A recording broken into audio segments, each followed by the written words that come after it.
What's up, everybody? BigSweetC here with you. Got a special little video for you.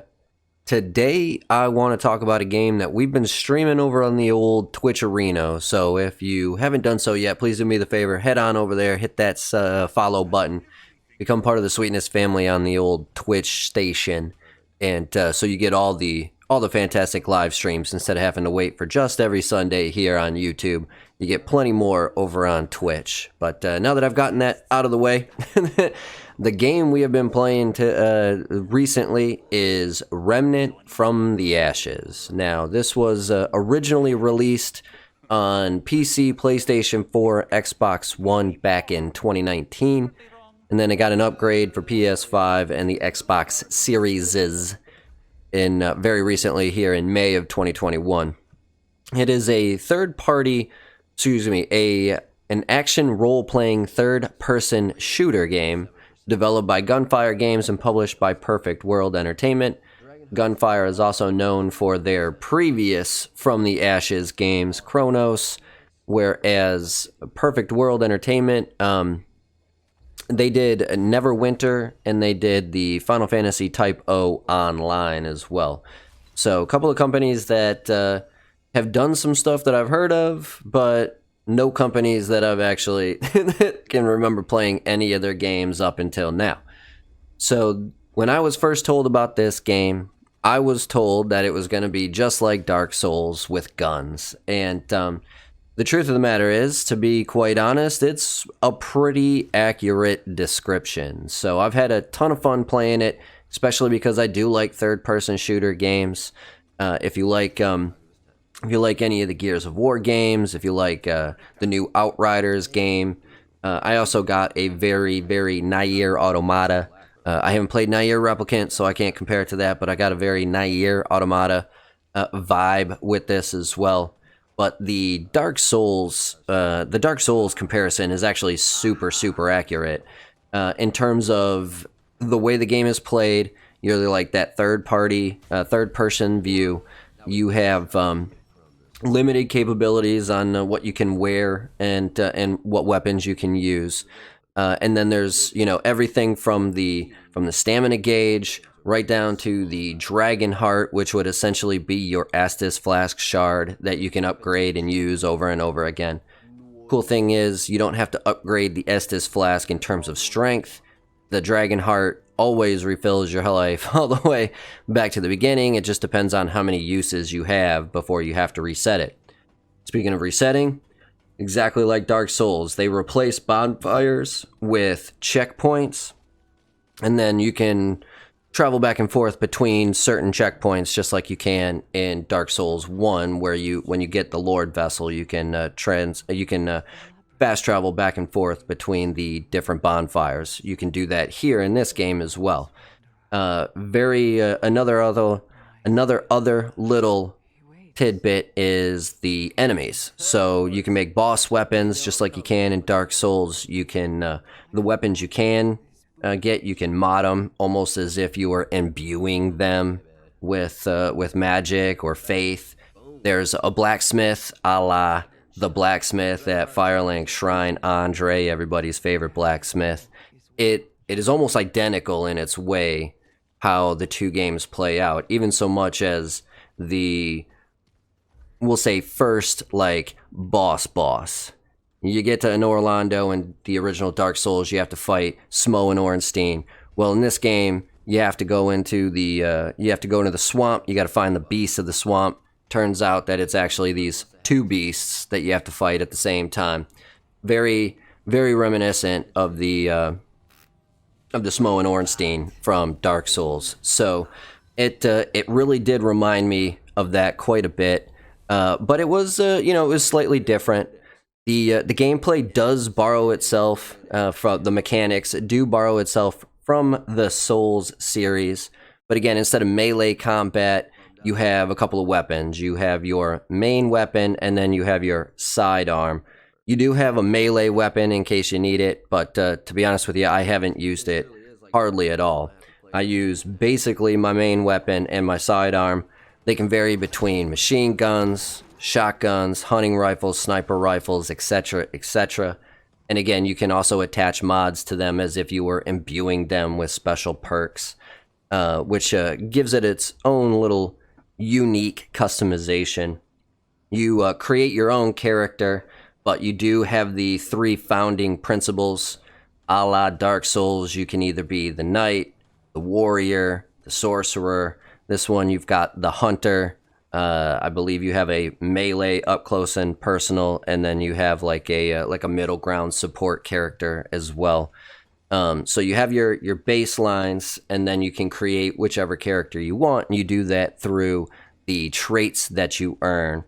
So instead of gaining levels and spending souls to then get better stats, you kind of just invest in these certain stats. You don't really have like a level, but you would have a level, so to speak, had any of the upgrades to these traits actually counted towards like a soul level, if you will. Instead, you have a trait level, which I haven't really come across anything where that actually means anything other than, essentially, how many traits I've increased. But for the most part, soul level, aka trait level, doesn't seem to have a huge effect on the game itself. There is a lot of co-op to it. You can play with other friends up to a group of 3, I believe. But unlike the Dark Souls stuff, you don't have invasions, or at least nothing that I've come across yet. But that's not to say that the game isn't fun as it is. I mean, the game is fantastic. The mechanics of the game being so much like Dark Souls, but also in the same vein as like an Outriders or a Gears of War, have really kind of kept it spicy to me, if that makes any sense. It's kind of made it fresh, if you will. And I've enjoyed every second that we've played it so far. I was able to play with some friends. I've also played by myself, and depending on how you play, whether you're by yourself or you have friends or you have a couple of friends, that also determines the difficulty of the world you're in, which is kind of cool. So the other difference being, Dark Souls, you go in, everybody spawns in the same spot at the same time. There's no varying number of enemies. There's no varying types of enemies. That's different in this game. This game is a completely randomized world that you spawn into. And depending on 1, how many people are in your party, 2, the kind of random luck that you might have, you're going to get different spawn numbers, different spawn types, that kind of thing, kind of keeping it with a little variety in gameplay, which actually was pretty interesting to me, because you can get in and go right through it. You can also kind of get a bad roll, if you will, and just get overrun by base level enemies. And that kind of variety, to me, at least it keeps it fresh. You know what I mean? Might make me a little irked sometimes, but I like variety, and I like kind of not knowing what's going on. Or what's coming up. It keeps you on your toes that way. The other major difference is, upon death, you don't actually lose anything. You keep all your traits and everything that you earn, your experience, the items that you found. There is no like return to where you died and collect your souls like there are in Dark Souls. So it does kind of lower the difficulty in that aspect, but it hasn't ruined my experience either way. The plot of the story is pretty good as well. It's kind of becoming kind of the standard thoroughfare that you kind of come to see. Takes place in a post-apocalyptic Earth that has been decimated and overrun by an interdimensional evil called the Root. The player is a wandering survival of the apocalypse, driven to put an end to the Root by traveling to a tower on an island that appears to be the epicenter of the invasion. Early in the journey, you're brought to Ward 13, an underground bunker where human survivors live, and then you're tasked with finding the founder of Ward 13, Ford, as you explore the devastated Earth City before finding a portal to the interdimensional rift known as the Labyrinth. This allows you to travel between worlds in search of Ford. Now, it doesn't quite seem like they're different worlds. Kind of looks like you just kind of go from one place to another. But allegedly, there are different worlds that you go to. There's the forest world of Yaisha. There's the deserted remains of a once great civilization known as Ram.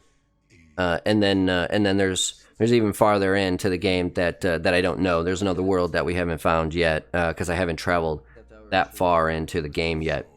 But there's a multitude of different ways to play it. One, not only with the 3 different character types that you can play, but just like Dark Souls, there's a moment in time where you collect an item. You have the decision to make. Do you give it to the Undying Man or do you give it to the Iskalo warrior women?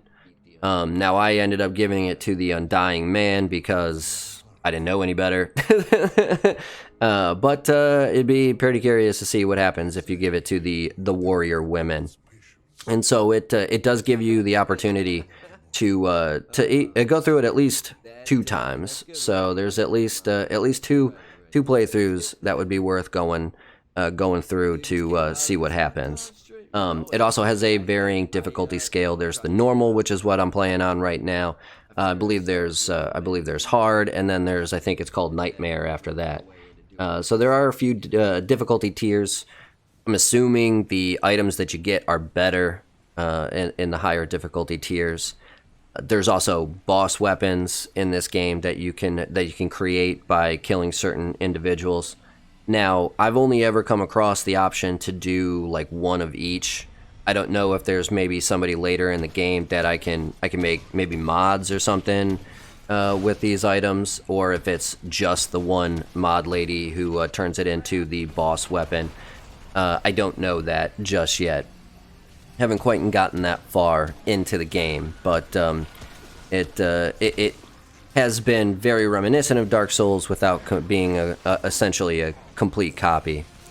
There are a couple of downloadable content additions for it. Swamps of Corsus came out in April of 2020, and then Subject 2923 came out in August of 2020.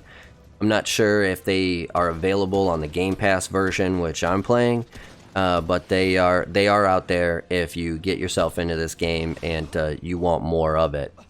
So I highly recommend checking it out. As I was stating before, I'm getting this through Game Pass. I also got it through Epic Games on PC, so I'll probably go through it and try it on there as well. Be sure to head on over to the Epic Games and find BigSweetC. Become friends if you want to play Remnant over there. But I do have it on a couple of platforms, and I do enjoy playing this game. The reception was generally favorable. It got pretty decent reviews, averaged about an 8 out of 10, depending on where you look in IGN, GameSpot. The biggest complaint was the lack of the amount of weapons and armor. And while that's slightly true, there's only maybe a couple of dozen different things you can use instead of the 100 or so that you can in like a Dark Souls game. I don't even know how many weapons and armor drops there are in Outriders. It seems like an everlasting abundance. So there's not a ton of different items and weapons that you can use, which was their biggest complaint about the game. But in my opinion, I don't necessarily think that can make a break or game. I mean, when I played through Bloodborne, I basically used the starting equipment right up until the end almost. And so I've been doing essentially the same thing, because you can level your weapons as well as mod them to make them tougher. And so I've been playing this kind of like I would like a Bloodborne or a Dark Souls. The sales part of it it's been quite the success. As of July 2020, it's topped to 1.6 million copies sold. So that's a pretty good run there, considering it's one, from a company that I've never really heard of. Two, it's not like a game for everybody. This is not something that if you don't like the grind and the, for a lack of a better term, torture that might come with a Dark Souls-esque type game, this is not going to be for you. And I stick by that. So it's just unfortunately it's not that type of game. It's tough. And there are moments that I've gotten into it even with help where I've been like, "Oh my god, here we go again." Another game where they just make it ridiculously hard so they can say they made it ridiculously hard. But it does have that satisfaction of completing said task, and you do get that kind of feeling of accomplishment that you would from a Dark Souls game. And so, for me to be able to play this for free on Game Pass, it's been phenomenal. It looks great on the Xbox Series X. I'm sure it does on the PS5 as well. It runs very, very smooth. I don't seem to have that many connection issues. Nothing compared to like Destiny 2 right now. Destiny 2 servers must be on fire because I keep getting kicked and I keep getting notifications that it's connecting to said server. But I haven't had those kind of issues here. I believe Jonathan Klossel, Sakamala Lecha, who's been playing with me, I do believe he might have gotten kicked once, maybe twice. But for the most part, it's been pretty good going, pretty easy flowing in terms of the cooperation, and it's been really fun to play. So I suggest checking it out if you happen to have it and you haven't jumped into it yet, or if you have Game Pass and you're looking for a new game to play. Maybe you picked it up on Epic Games when it was free, but you haven't gotten into it yet. I highly recommend trying it out. It's been a blast. I don't know what kind of replay value it's going to have, considering I haven't technically gone through it the first time yet. Two, after you go through it the second time and you give this item to the other option, the other ladies or the other Undying Man, depending on which one you gave it to originally, I don't know if there's really going to be a whole lot of replay value after that. But as of right now, I definitely say it's worth checking out. And I've been enjoying it quite a bit. So do yourself a favor if you are a fan of Nier Automata, if you're a fan of Gears of War, specifically the Dark Souls franchises. If you're fans of those types of games, check this one out because I think you would like it as well. Either way, that's going to do it for this one. BigSweetC, that's me, wishing YouTube, that's you, wonderful day, night, morning, afternoon, evening, whatever time of day it might be. As long as you're watching, I'm wishing you a wonderful watching time. If you are having that wonderful watching time, do me that favor. Hit that like, hit that sub, hit that notification bell so you know when I do go live or drop a new video. Let me know in the comments what you thought of this game. Do you like it? Do you not like it? Why or why not? Either way, that's going to do it for this one. Sweetness, signing off. Peace.